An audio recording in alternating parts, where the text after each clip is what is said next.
Capybara, Chronicles, Forest Adventures. Story 6, Dance of Invisible Lights. The Capybara family was returning home after an adventure in the cloud workshop. Throughout the journey, they discussed how magic had once again filled the forest, how the clouds in the sky had regained their whimsical shapes, and even how they themselves seemed to have changed after everything they had experienced. But as soon as they returned to their cozy little house on the hill, Papa Capi felt a strange unease.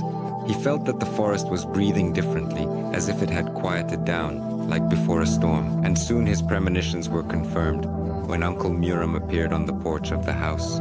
"Something is troubling the forest," began the old owl, shaking the dewdrops from his wings. "We decided that you should know." Troubling? Mom Barra frowned. But we restored the magic of the enchanted garden, the great lake, and the workshop of clouds. What else could happen? "The magic has returned, but not all of it." Uncle Muram frowned.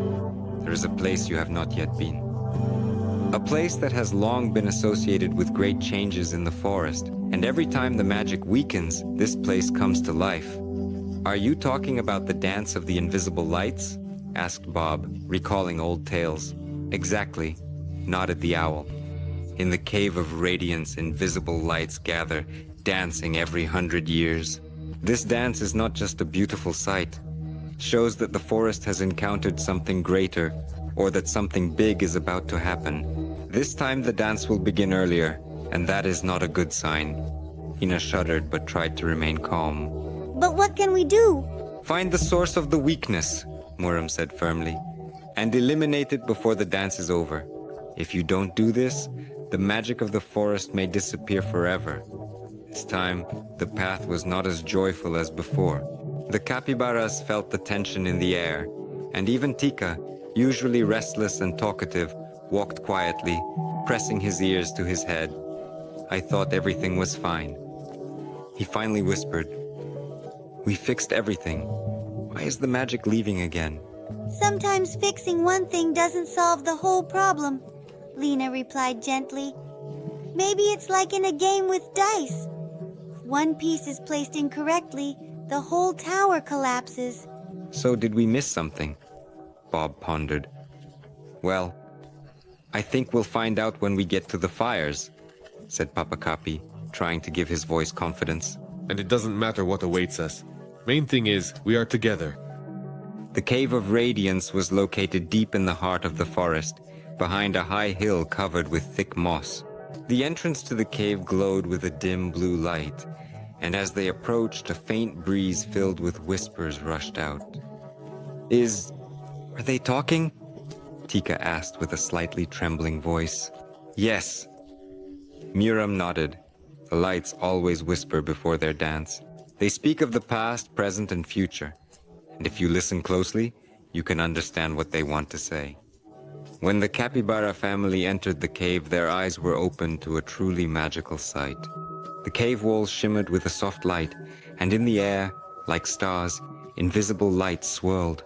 They danced, creating intricate patterns, and for a moment it seemed that the cave walls themselves came to life. Whispered Lina. "They are showing us the way," said Bob, watching the movement of the lights closely. "But where?" Suddenly, one of the lights separated from the collective dance and gently touched Tika. The little one flinched but did not pull away. Light did not burn him. Instead, it filled him with warmth and light. A light cloud swirled around him, and a vision appeared before his eyes. "I see!" exclaimed Tika. "I see where the magic of the forest is depleting."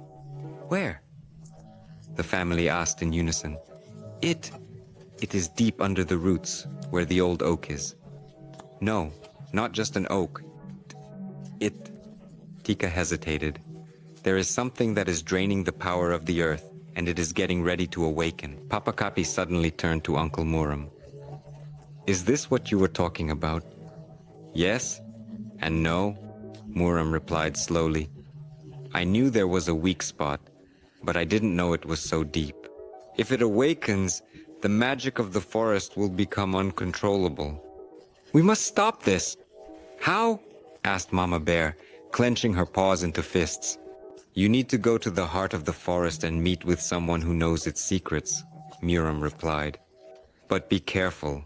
If the ancient power is awakened the wrong way, there could be consequences. Terrible.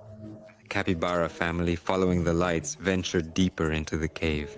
They passed through many tunnels until they finally found themselves in a large hall. In the center of the hall, surrounded by lights, stood something like a huge stone, overgrown with roots and vines.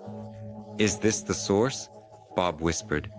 No, this is a barrier, said Miriam, appearing behind them. A barrier that holds back an ancient power. But someone or something is breaking it. We must restore it, Lina asked. No, we must unleash the power of the barrier so that it becomes part of the magic of the forest, said Capi's father. It won't be easy, but we have no choice. The family stood in a circle and holding each other's paws focused. Each of them recalled everything they had seen and experienced in previous adventures. The song of the great lake, the magic of the clouds, and the enchantment of the great garden. We want to protect our forest, Lina whispered.